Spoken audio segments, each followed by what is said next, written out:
Sino yung mula dito? Si Daddy. Saan yung daddy mo? Canada.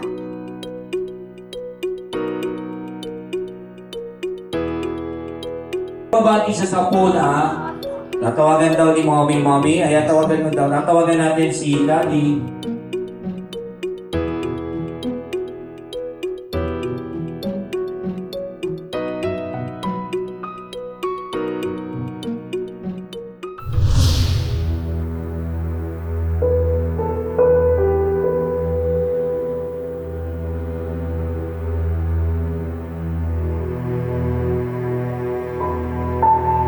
Ay, sumagot.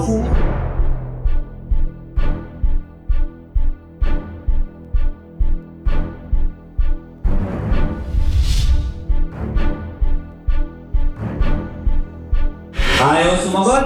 Sige, tawagin na lang kaya natin. Ladies and gentlemen.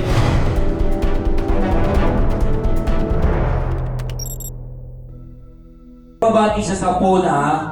Tatawagan daw ni mommy. Ayan, tawagan mo daw. Tatawagan natin si daddy.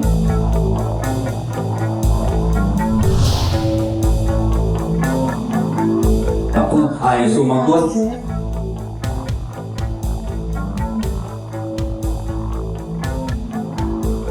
Ayaw sumagot.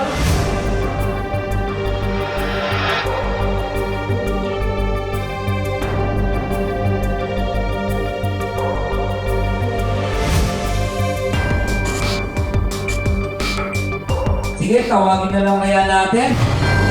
Ladies and gentlemen, andito na yata si Daddy Robin. Ladies and gentlemen, bigyan natin ang palakpakan!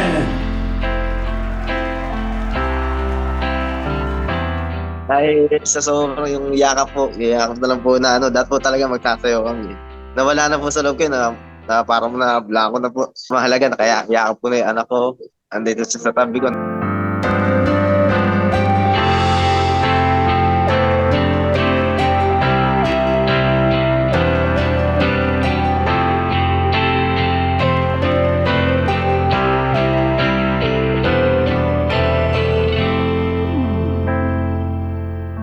Yun po yung lagi yung sinasabi. At pag tinatanong ko, ano ba wish mo? Sana nandito ka. Sana kasama ka na namin pag nag-birthday ako. Lagi yung wish yun pagka tinatawag ako.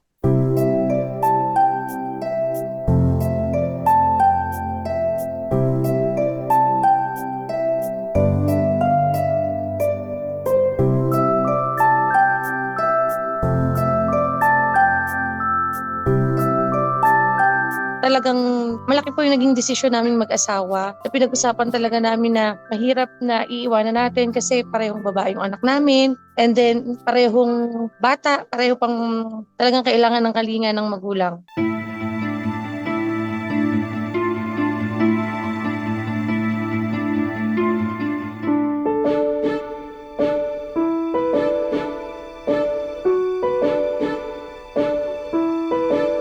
Parang March pa lang po is nag-book na kami ng flight. So nag-book na po talaga. So ngayon po ang nangyari is November 2 po ako uuwi.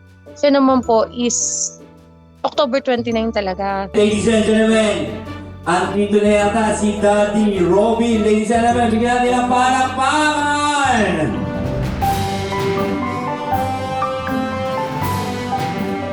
Until now, tuwing mapapanood ko nga po yung video, naiyak pa din ako tuwing maalala ko na kung gaano kaswerte yung mga anak ko na nagkaroon ng isang amang katulad niya. Sobrang saya po. Talaga pong naiyak ako. Kaya hanggang ngayon, talaga yung iba po yung gusto ng damdamin pag po nakita talaga yung kaligayahan ng isang ama. Kaya po naiiyak tuloy ako.